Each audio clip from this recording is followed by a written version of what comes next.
ఆంధ్రపత్రిక సంపాదకులు శ్రీ వీర్రాజీ రాసిన వీరాజీయం 26వ భాగం 21/3/20.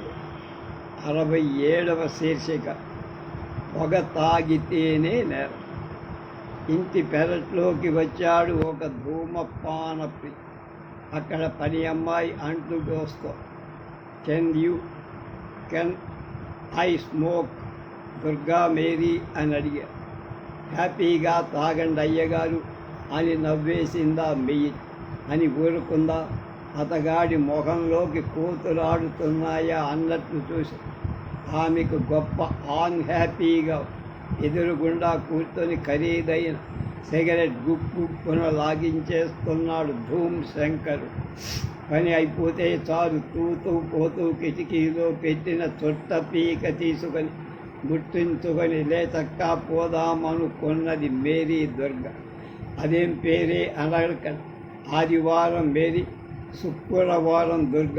ఒక పేరు అమ్మెత్తింది, మరో పేరు బాబు ఎత్తింది. తాను రెండూ కలిపి ఎత్తేసుకొని తగులాడుకున్నారా అయ్యగోరు. నాలికని మడిచి బుగ్గ కింద చెట్టుకి ఆడిచి తలూపాడడ్డ. ధూమ్రపాన్ మనాహై అంది. అంతేనన్నాడు. అంటే డోంట్ స్మోక్ అన్నది. ఇంట్లో పొగ త్రాగరాదు అని కేంద్ర ఆరోగ్య మినిస్టర్ అంబుమణి రామదాస్ గారి ఆర్డర్ అన్నాడు. గొప్ప మగాడే అనుకుందా. ఇక్కడ మగతనం ఊసెత్తకన్నాడు. ఇల్లాలి కాదు, ఇంట్లో ఎవరు వద్దన్నా రైలు బండిలో లాగా మనం పొగ తాగరాదు. అఫ్కోర్స్ నువ్వు వద్దు అన్నా నేను ఈ సిగరెట్ నవిలి మింగేయాల్సిందే, కానీ ధూమపానం నేరం అన్నాడు. భలే ఇన్నాళ్ళు నన్ను ఆ సొట్ట చేతులు కడుక్కో, చుట్టలు బీడీలు కాల్చు అంటూ దుఃఖపెట్టే ఇంటాము. ఇవాళ మొగుణ్ణి కూడా సిగరెట్ ముట్టిస్తే ముద్దివ్వను పొంబందన్నమాట. భలే అనుకుంది ఆమె. కారులో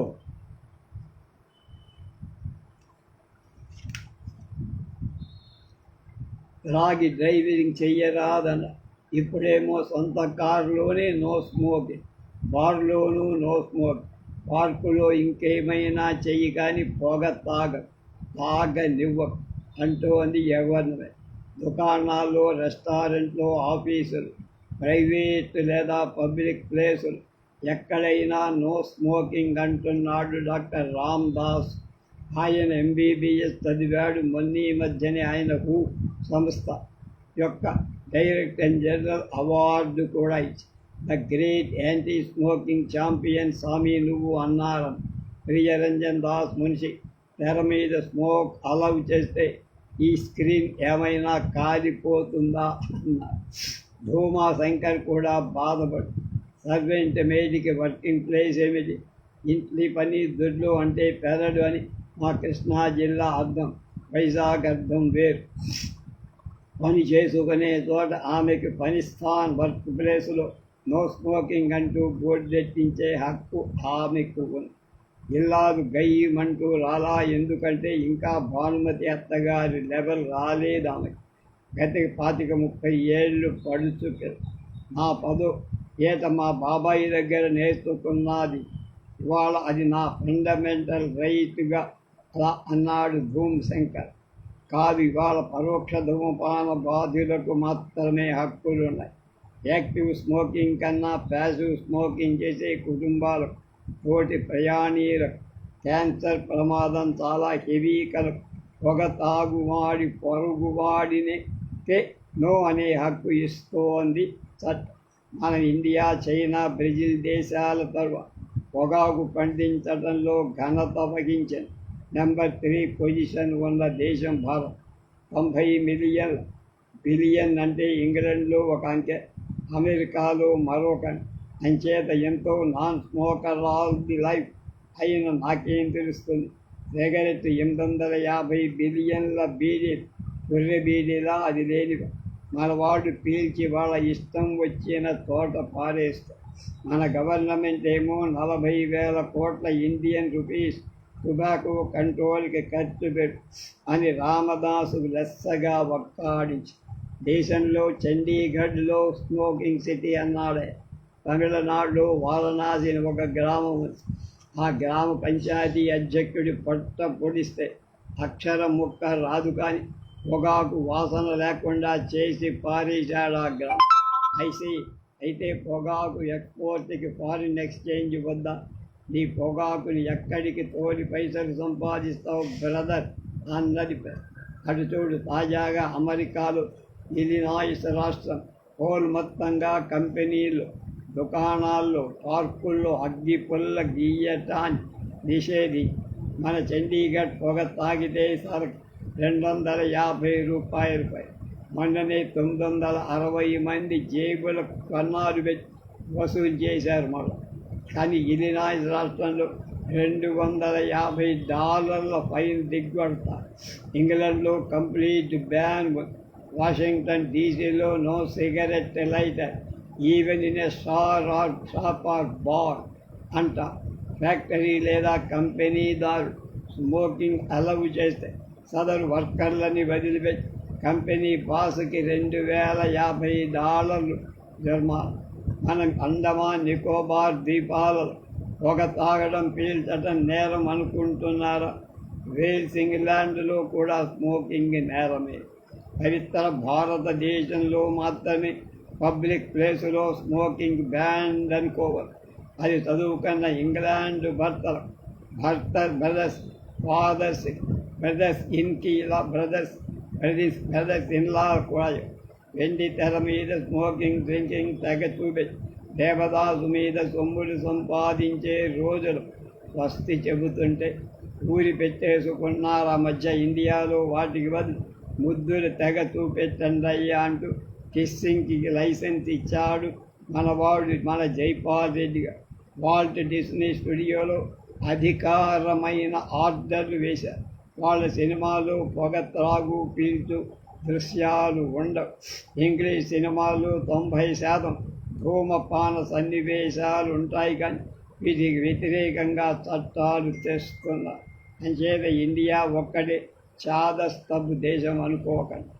పాన్ పరాగ్ తినకపోతే నువ్వేం కుర్రాడిపోయి అని అలా చెయ్యి చాపే అయ్యవారులున్న ఈ దేశంలో గుట్కాని జర్దాకిల్లి బ్యాన్ చెయ్యలేని ఈ దేశంలో స్మోకింగ్ని స్టాప్ చెయ్యగలవా అన్నాడు. నస్యం అవశ్యం అంటూ తెగ తుమ్ములు పేల్చేసుకున్న పెద్ద. హెల్మెట్ వేటతో పాటు స్మోకర్స్ వేట అప్పగించేస్తున్నారట పోలీసు. కారు డ్రైవింగ్ చేస్తూను సెల్నో ఫోగ్ సిగరెట్ స్టైల్గా పీలుస్తూ రింగులు వదిలి స్టీరింగ్ తిప్పుతూ పక్కనే ఉన్న ఉయ్యారి భుజం మీదే 2 చెయ్యి గట్రా వేస్తే ఈ చలాన్ తగులుతుంది అని బెదిరిస్తారు. కలికాలం అంటే ఇదే. అడ్డ పొగ పట్టచ్చా, చుట్టనిప్పు బయటికి కనపడ. రైల్లో, బస్సులో, పార్కుల్లో, సినిమా హాల్ ఎక్కడైనా సరే నెరగేసి ఎట్టేసుకుంటే పీక అది తప్పేది అని అడిగాడు రిక్షా డ్రైవర్. ఆహా తప్పే, అందుకే పొగ తాగుట నేరం అని నిషేధించారన్నది వాడు. ఆ రిక్షాలో స్కూల్కి వెళ్ళే ఓ పంతులమ్మ పొగ ఏ విధంగానూ త్రాగల. అంచేత friends, don't smoke and save fines. Veeraji, July 2068. మూల కారణం ఇయ్యది. దేని చేతి జనించు జగమంతా దేని యందు లీనమై ఆది మధ్య లయంబుల పునాది సృష్టి స్థితిగతులకు కారణమై ద్రవ్యరాశి లోపలి శక్తి అటువంటివి చెప్పే హిగ్స్ బోసన్ రేణువుని భౌతిక శాస్త్రవేత్తలు పట్టుకున్నారంటున్నారు. ధన్యజీవులు జయం. బిగ్ బ్యాంగ్ని మహావిస్ఫోటనాన్ని కృత్రిమంగా కల్పించడానికి 27 కిలోల కైవారంగల్ LHC అతిపెద్ద హైడ్రాన్ కొరడైర్ని 175 మీటర్ల లోపలి ఓ సొరంగంలో నిక్షిప్తం చేశారు. స్విట్జర్లాండ్, ఫ్రాన్స్ దేశాల మధ్య ఉన్న ఒక చోట ఈ లార్జ్ హైడ్రాన్ కొలైడర్ని ఏర్పాటు చేసి దానికి 4 అతిపెద్ద పరిశోధనాలయాలు ఏర్పాటు చేసి ఈ కొలైడర్ ఘర్షణ కోశంలో పరమాణువుల కాంతి వేగంతో సమానమైన వేగంతో ఢీకొట్టి దైవాంశలేశంగా ముద్దు పేరు గడించిన హిగ్స్ బోసన్ కణం ఒక్క జాడ లేదా నీడ దొరికినట్లే దొరికి మాయమై అయినా అత్యంత సూక్ష్మమైన ఈ బ్రహ్మ పదార్థం కోసమే శాస్త్రవేత్తలు వెతుకుతున్నారు. బోసన్ పరమాణు రేణువు అన్న పేరు మన ఎస్ఎస్ బోస్, ఆల్బర్ట్ ఐన్స్టీన్ల పేర్లు రెండూ కలిపి పెట్టగా వచ్చి హిగ్స్ గారి పరిశోధనలో అతి మూలక ద్రవ్యరాశి యొక్క నరుసు ఉంటుందన్న నమ్మకం వాస్తవానికి అందరూ అనుకునే దేవుడి కాన్సెప్ట్ ఈ శక్తి కణానికి బాదరాయణ సంబంధం ఏదో ఉందని నిజానికి హిగ్స్ బోసన్కి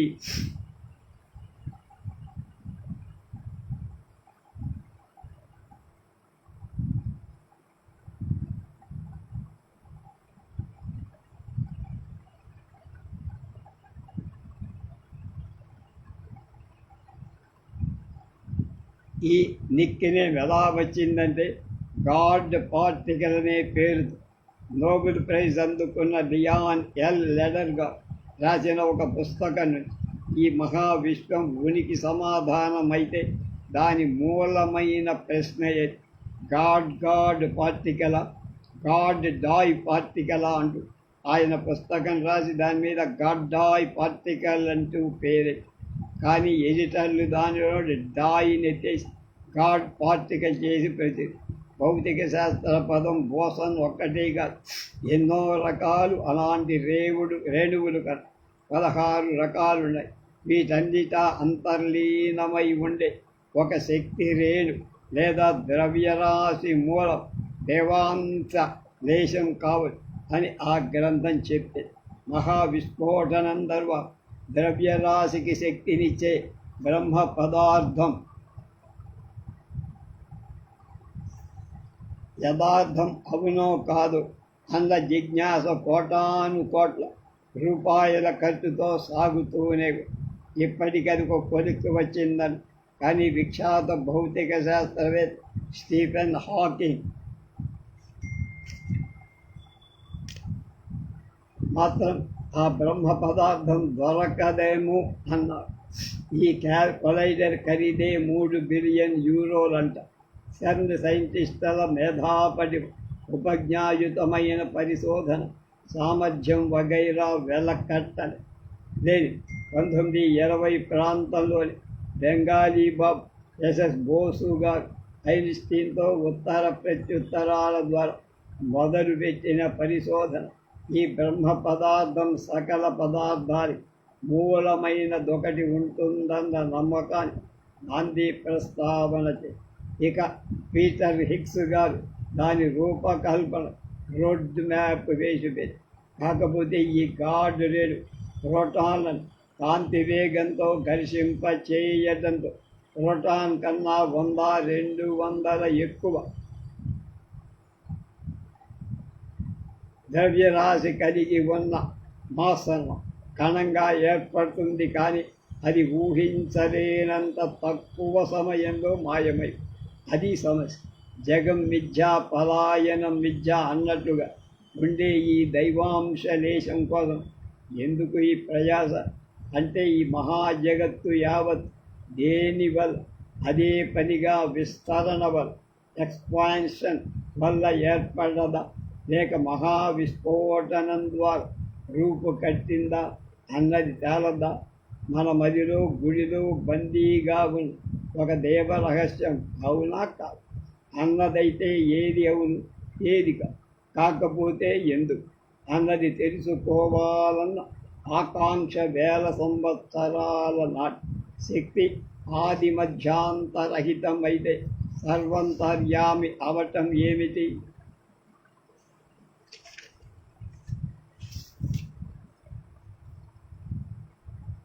భౌతిక శాస్త్రం శక్తి కణం లోపలికి పోతూ పరమాణు విచ్ఛేదిస్తూ చివరి దేవుడనే పదార్థాన్ని పెట్టుకోవాలని శాస్త్ర భాగం ఇవాళ అన్నిటికీ మూలమైన ఆ మనసు యొక్క ఉనికి సూచించే ప్రక్రియ యొక్క జాడని లేదా నీడని తాకగలిగింది. ఈ గాడ్ పార్టికల్ లేదా దైవాంశ లేశాని ఎలక్ట్రికల్ ఛార్జ్ లేదట దాని మీద. స్పిన్ అంటే గిరగిర తనలో తానే తిరుగుతుందని, అదే దేనికి ఉనికైనా మూలం అంటాడు. అది లేదట దాని.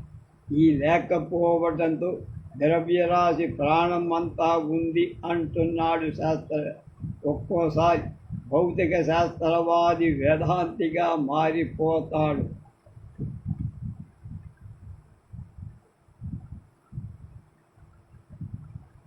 అనిపించే ఈ అద్భుత హిగ్స్ బోసాన్ రేణువు మీద మరింత పరిశోధనల నిమిత్తం ఇంకా పెద్ద కొలడైన తయారు చేస్తున్న ఈ ప్రాజెక్టులో భారతీయులు కూడా ఉన్నారు.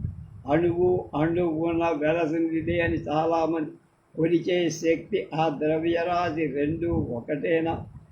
శక్తి క్షణమైన లేక జీవ కణమైన, శక్తి కణమైన లేక జీవ కణమైన మనిషి దాన్ని పేలవం చేశాడా, ఫీల్ అవ్వడం చేశాడా మొదలై దాని అంతు చూడటానికి జూలై 4, 2012 సర్ని శాస్త్రవేత్త శ్రీకారం చుట్టారు.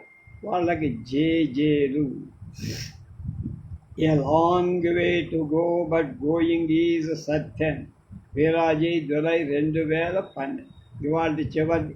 రోజుకు రోజు మరింత మోజు కిల్ఫీ.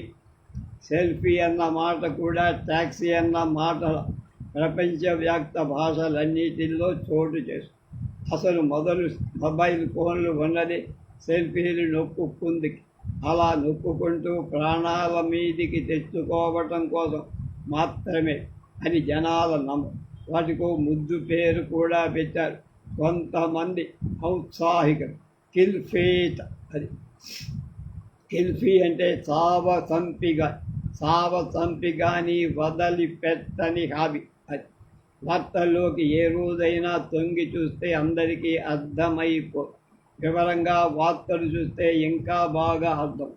ఈ నెల 2వ తారీఖు ముంబై ఆసుపత్రిలో పాము కాటికి 20 ఏళ్ల కుర్ర పేరు సోమంత్ మహత్తే మృత్యువుతో పోరాడలేక ఓడిపోయారు. ప్రాణం తీసింది అతని సెల్ఫీ సరదాయి. ఆ యువకుడికి ఫేస్బుక్ అకౌంట్ ఉంది. ఆ మాయదారి అకౌంట్ రకరకాల వింతలు చేయిస్తూ ఉంటుంది మన చేతి. సోమంత్కి పాముల్ని పట్టుకోవడం, వాటిని ఆడించడం అంటే సరదా. అతనికి టైం లైన్ నిండా ఈ పాములతో అతను ఆడే సరసాల బొమ్మలే ఉంటాయి. ఒక భయంకరమైన త్రాచుతో చెలగాటం సాగించి దాన్ని పట్టుకున్న, దాన్ని ముద్దు పెట్టుకుంటూ సెల్ఫీ దిగా దాన్ని ఫేస్బుక్లో పెట్టి లైకులు శబాసులు కొట్టేయాలిగా మరి. అయితే ఆ త్రాచుపాముకి మనవాడి హాబీ నచ్చల. అయినా బదులివ్వకపోతే బాగోదని మనవాడిని కోరలు దించి ఓ ముద్దు, అది చాలదా అన్నట్టు ఛాతీ మీద మరో ముద్దు కాటు. అదంతా అతను సెల్ఫీ తీసుకోవడం కోసం దాన్నట్టే ఓ చేత పట్టుకొని రెండో చేతితో స్మార్ట్ ఫోన్ పట్టుకొని సెల్ఫీ తీసుకుంటూ ఉండగా పాము జారిపోయింది. కానీ సోమంత్ మాత్రం ఆసుపత్రి పాలయ్యాడు. అతని సర్ప సెల్ఫీ ఒక కిల్ఫీగా మారిపోయాడు. పాముల్ని పట్టిన, అడవి పులుల్ని వేటాడిన, వాటితో సెల్ఫీ సరసాలాడటానికి కాదు అని ఎవరు చెప్తారు ఈ తరాన్ని? అయితే ఎవరు మాత్రం పులి నోట్లో బుర్ర పెడుతూ ఓ సెల్ఫీ పెట్టుకోరా అని చెప్తారా? సెల్ఫీలతో పాపులర్ అయిన నాయా ఖజానాకు శ్రీమాన్ మోడీ కానీ బరాక్ ఒబామా కానీ సెల్ఫీలు మీ ఆడపిల్లలతో దిగండి, ఆత్మీయులతో, ఫ్రెండ్స్తో, అది సురక్షితంగా ఉన్న ఇంట్లోనే. కొండ మీద గడ్డి పంతాలు, గుడి ప్రాంగణంలో సెల్ఫీలు కొట్టుకోవడం. అంతేకాదు వాటిని చూపెట్టి అడగని వాడి కూడా దేని కోర మీసాలు మెలివేయండి, లేదా అమ్మాయిలైతే సోయంగా కనులెగరేయండి అని సూచిస్తారే కానీ ఒరే జూలో దూరి పులితోక పట్టుకు లాగు సెల్ఫీ కొట్టుకురారా, నీకు బిర్యానీ పార్టీ ఇస్తా లాంటి ప్రగల్భాలు ప్రామిసులు చెయ్యమని ఎవ్వరూ చెప్పరు కదా. ఈ సెల్ఫీని కిల్ఫీ అన్న ముద్దు పేరు పెట్టుకొని యువ జనంలో సమూహ సాహసోపేత దుర్మరణాలు చదివాక కూడా జనాలకి దీని మీద మోజు చావల అని ఒక బామ్మగారు నీ కాగలంలో పైపీలు సెల్ఫీలు లేవు, నీ సాహసం అంతా దొడ్డు ఆగుతారు వెతకడం దాకానే రోజులు మారాయి బామ్మ అంటూ అంది మనవల. వైదీపై ఈ సెల్ఫీ మరణాలు మన పవిత్ర భారతదేశంలో చాలా ఎక్కువట అని గణాంకాలు గణగణమంటారు. 5 నెలలు తిరిగేలోగా మన సోమంత లాంటి సర్పప్రియులు నాగుపాముల పడగల కింద దూరి సెల్ఫీలు కొట్టుకుంటూ నాగలోకము నాకలోకము చేరిపోయి తల్లిదండ్రులకు ఈ భూమి మీద ఒక నరకయాతన పోలి దుఃఖాన్ని పంచుతారు. ఈ ఏడాది మొదట్లోని రైలు బండి వస్తుంటే దానికి అడ్డంగా నిలబడి సెల్ఫీలు దిగుతూ పచ్చడైపోయి రికార్డుకు ఎక్కిన 4 యువకులు, ఒకడు కోయంబత్తూరులో, ఇంకోటి బెంగాలు, ప్రతిమ, ఇద్దరు న్యూఢిల్లీలో. హైదరాబాద్ దగ్గర కొత్వాల్గూడ మైనింగ్ ఏరియా మరో 2 సెల్ఫీ ప్రియులు వీటి వాత పడ్డారు. పిక్నిక్లకి విహారయాత్ర పిల్లనెత్తుకుపోవటం అంటే తీసుకుపోవటంపై ప్రాణాలు పైనే ఎగిరిపోతున్న పేపర్ అన్నాదొక పడిపంత. కానీ ఈ టీచర్లతో ఈ కిర్రాళ్ళు కాసేపటి కలివిడిగా జలపాతానికి ఎదురు ఈదుతున్నట్లు ఫోటోలు దిగుతారు. ఈ కాలం యువతరం అంటే మజాక తడాక. ఇంటర్నెట్ పిచ్చోళ్ళు, సెల్ఫీ వ్యామోహిత సాహసికులు అని నిత్యం చెప్పుకొని దుఃఖించడం కదా. జనాన్ని డైవర్ట్ చేయటం బెటరా, చట్టబద్ధమైన ఆంక్షలు పెట్టడం, జనాకర్షణ గల రాజకీయ నాయకులు, సెలబ్రిటీస్ వీటిని నీరసింపచేయడం చాలా అవసరం. పర్వతాలు ఎక్కడం సాహసమే కానీ పర్వత శిఖరం మీద వేలాడు సెల్ఫీ దిగటం అనేది దుస్సాహసం. పర్యాటకులు చాలామంది కేవలం సెల్ఫీల కోసమే మా రాష్ట్రానికి వస్తారంది కేరళ గవర్నర్. అంచేత బ్యాన్ అంటే సారీ మా ఆదాయం ఢామ్ అంటుందని భయం. ఒక ఢిల్లీ సంస్థ మరొక అంతర్జాతీయ సంస్థ సర్వే చేశారు. ప్రపంచవ్యాప్తంగా ఆఖరికి లిబర్టీ విగ్రహం దగ్గర ఐఫిల్ టవర్ కటకటాల మీద వేలాడి సెల్ఫీలు దిగి చచ్చిపోయిన సాహసుని సైతం లెక్కేసుకున్నా కూడా ఇండియాలో గత 2.5 సంవత్సరాలు సెల్ఫీకి బలైన వాళ్ళ సంఖ్య మిగతా లోకం కన్నా రెట్టింపు. దట్ ఈస్ భారత్లో ఉంది. అసలు టీవీ నొక్కటి ప్రపంచంలో ఇంకేవీ లేనట్టు మొబైల్ ప్రకటనలే కమ్మేస్తాయి. కేవలం రొమాన్సింగ్ కోసం, సెల్ఫీలు కొట్టుకోవడం కోసం మాత్రమే ఎన్ని రకాల స్మార్ట్ ఫోన్లు, సెల్ ఫోన్లు తయారవుతున్నాయన్న భ్రమ కలిగి ఈ యార్డులు రోజు రోజుకి వెర్రి తలలు వేస్తున్న ఈ రంగుల రంగేలీ ప్రకటనలు మీద మొట్టికాయలు కాదు. మోదీ గారు చెప్పినట్టు సెల్ ఫోన్లు క్యాష్లెస్ సొసైటీకి తరుణోపాయం. ఆన్లైన్లోకి జనాన్ని మార్చండి, ఈ ప్రకటనని అడ్డు తిప్పాను. హైదరాబాద్ పాత బస్తీలో చార్మినార్ మరో సెల్ఫీ ఆకర్షణ. అక్కడ రోడ్డు మీద ట్రాఫిక్ చిక్కులు పడ్డ దారంలా ఉంటుంది. చక్రాల బండ్లు మింగేసే జాగాయే రోడ్డంతా. ఈ మధ్యలో దూరి సెల్ఫీలు దిగుతూ ఉంటారు. చార్మినార్ కూలిపోద్దా అంటూ ధైర్యంగా నవ్విందో అందాల బొమ్మ. చార్మినార్ కూలదు కానీ కారు, బస్సు, మొబైల్ లాంటి నీ మీదకెక్కి మట్టేస్తాయి అని చెప్పాడు పోయి. అక్కడ సెల్ఫీలు బ్యాన్ చెయ్యాలి అన్నదో ఇలా. సెల్ఫీ గాళ్ళు వాహన తోదకుల పాడి స్పీడ్ బ్రేకర్లు అయిపోయి ఒక్కొక్కసారి వాళ్ళని బోల్తా కొట్టిస్తారు అని సరదాగా అయిపోయే టోల్ లోకల్స్ కూడా తెలుసు. ఆ మధ్య బొంబాయిలో కొన్ని జంక్షన్లలో సెల్ఫీలకి దేవుడి మన్నా విధించారు. జంట నగరాలు, పర్యాటక కేంద్రాలే కాదు, చౌరస్తాలు కూడా సెల్ఫీ గాళ్ళంటే వణికిపోతారు. Better regulate them here and now. Biraji, April 2011. రేపు 70వ శీర్షిక ఇంతలింత కౌగిలిన్.